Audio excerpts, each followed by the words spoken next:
안녕하세요. 의사는 치료하고 자연이 낫게 한다. 경이 바른 한의원 원장 주진원입니다. 공황장애나 이인증을 치료하다 보면 이런저런 증상들이 다양하게 발생하는 것을 볼 수 있습니다. 우리가 흔히 알려져 있는 공황장애의 국제적 13가지 기준 외에도 여러 가지 증상들이 나타나게 되는데요.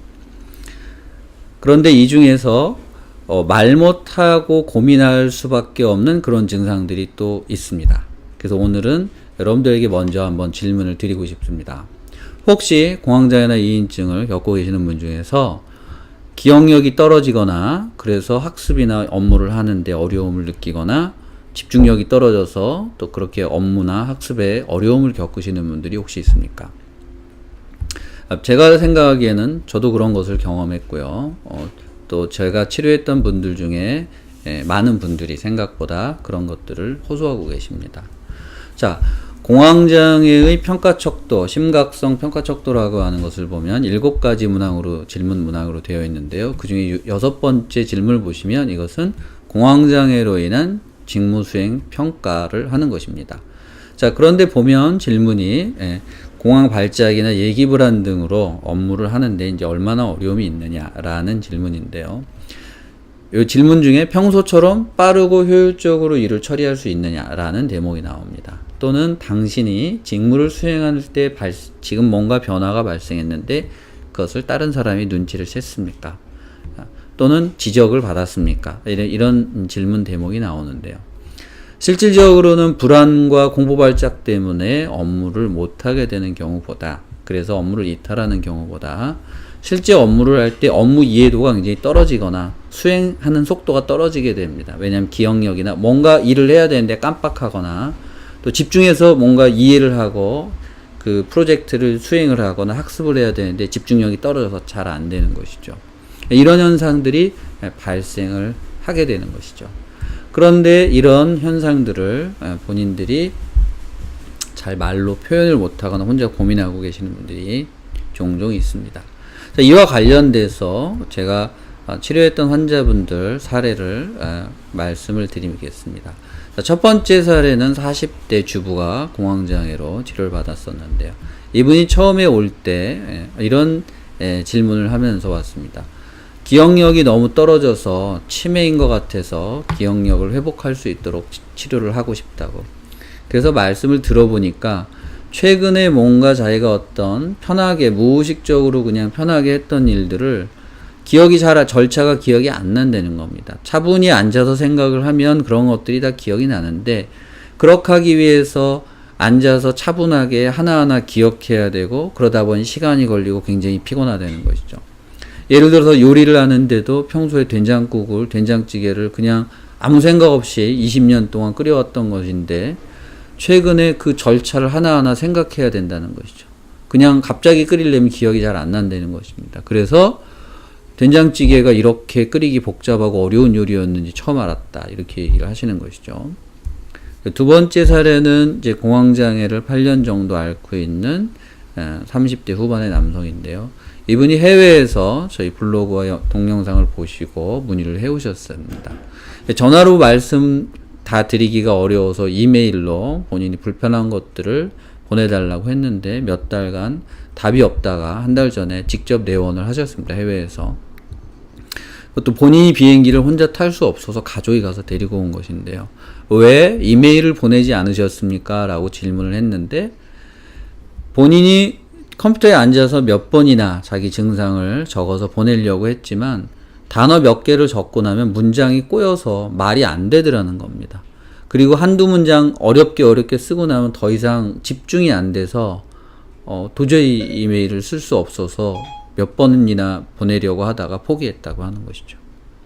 자, 그리고 세 번째 사례는 이인증을 겪는 학생인데요. 일반적인 이제 비현실감이나 이런 이인증과 함께 공부를 하는데 도저히 집중이 안 돼서 힘들다 하면서 이제 오신 겁니다. 그래서 지금 이렇게 말씀을 드리는 것들은 공황장애나 이인증 환자분들이 기억력이나 집중력이 떨어져서 업무나 학습에 어려움을 겪는 것이 그 개인에게서만 일어나는 일이나 또 의지가 약해서 일어나는 그런 문제가 아니라는 것입니다. 이것은 바로 이 병의 여러 가지 본질적인 측면에서 기억력과 집중력이 떨어질 수밖에 없는 상황이 발생한다는 것이죠. 자, 그럼 왜 이런 현상이 생길까요?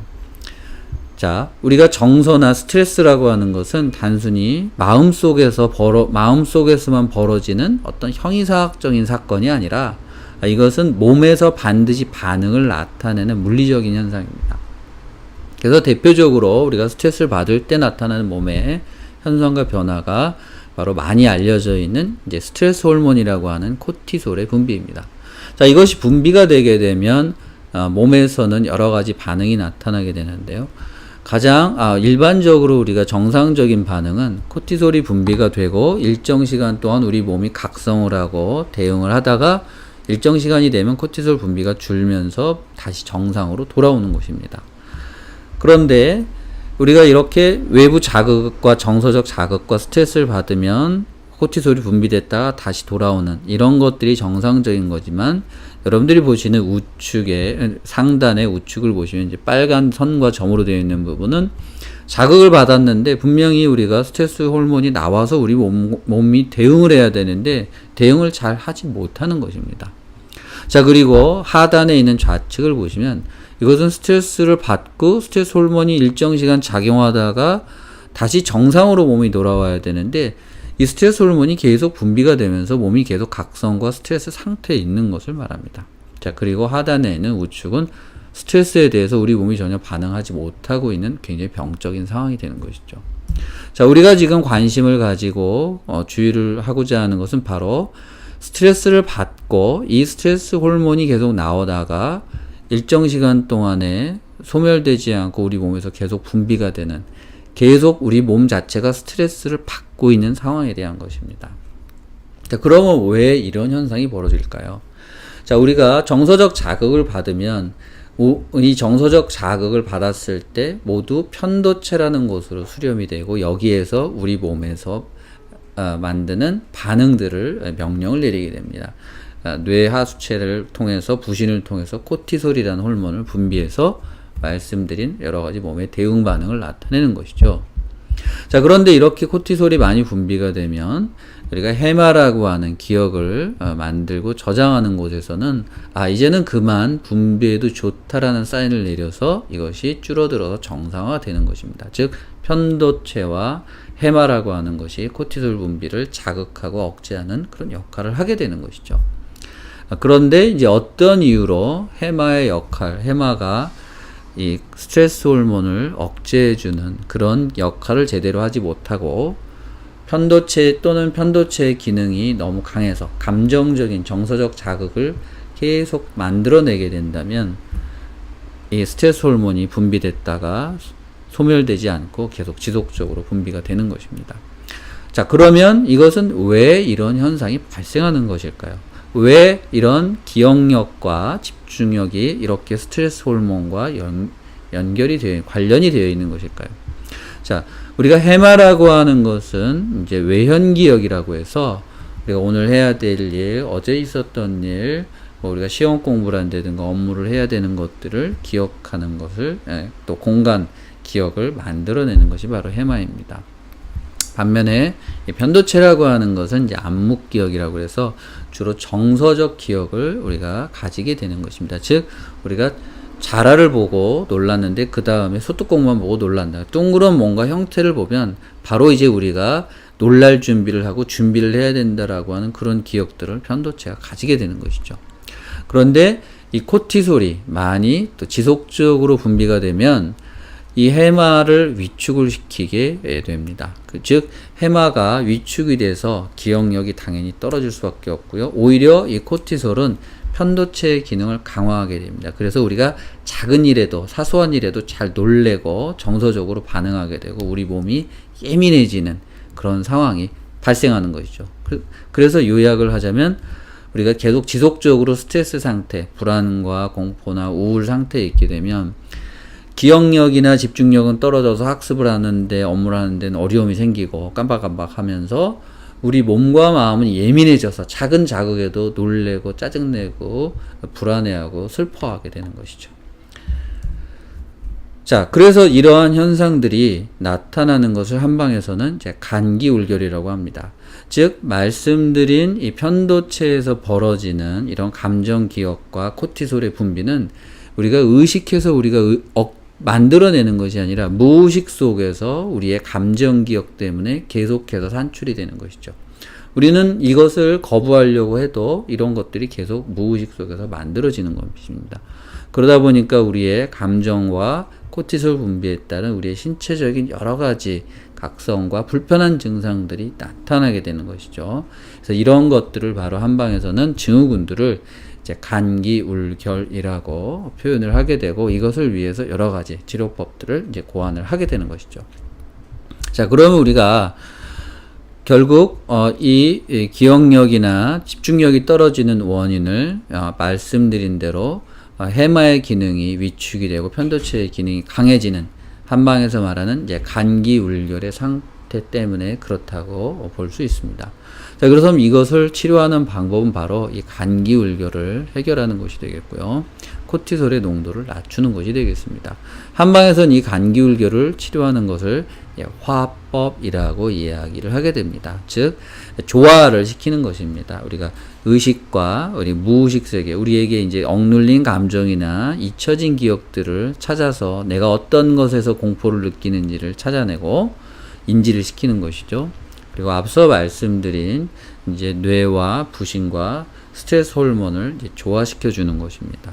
너무 그 편도체로 인해서 그런 것들이 지나치게 분비되지 않도록 조화를 시켜 주시는 것이고요.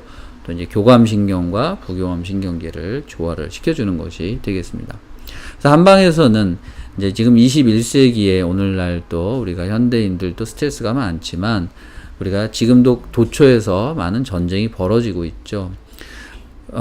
마찬가지로 고대에도 약 10년이나 그보다 더 짧은 주기로 수많은 전쟁들이 있고, 일반 우리 민초들은 전쟁의 그 끔찍한 고통, 그리고 언제 또 전쟁이 올지 모르는 이제 불안들, 이런 것들을 늘 가지고 살았던 것이 우리 이제 민초들의 삶인데요.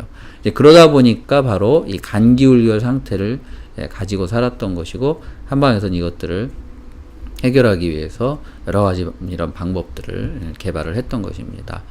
그래서 최근에 이런 여러 가지 이제 천연물들의 한약재들의 항스트레스 효과들이 이제 동물 실험을 통해서 많이 알려지게 되죠. 그리고 또한 기억력과 관련돼서 이미 한 500년 전에 이제 허준 선생님께서 동의보감을 통해서 이 기억력을 개선하는 방법들에 대해서 여러 가지 많은 연구를 이제 해 놓으셨습니다. 그래서 여러분들이 이제 공황장애나 이인증에서 이렇게 집중력이 떨어지고 또 뭐 기억력이 떨어지는 이런 이제 불편한 현상들을 고민하면서 가지고 계시는 분들이 있는데, 이것들을 너무 방치해 두지 않는 것이 좋습니다. 왜냐하면 이제 예를 들어 오랜 그 어떤 심한 학대를 당한 경우에 학습력이 떨어지고 인지 기능이 떨어진다고 하는 건 역시 이제 많이 우리가 알려져 있기 때문에 이런 현상들은 오래 두어서 좋을 것이 없습니다. 물론 해결책이 없다면 우리가 또 답답하겠지만, 충분한 해결책이 있다면 여러분들이 오래 둘 필요가 없다고 저는 생각을 합니다. 그래서 혹시 여러분들께서 혼자만 이런 고민을 하고 계신다면 결코 여러분들의 의지 문제나 개인 문제가 아니라는 것에서 조금 위로를 받으셨으면 좋겠고요. 오늘 제가 준비한 정보가 여러분들에게 조금이라도 도움이 되셨기를 바라겠습니다. 감사합니다.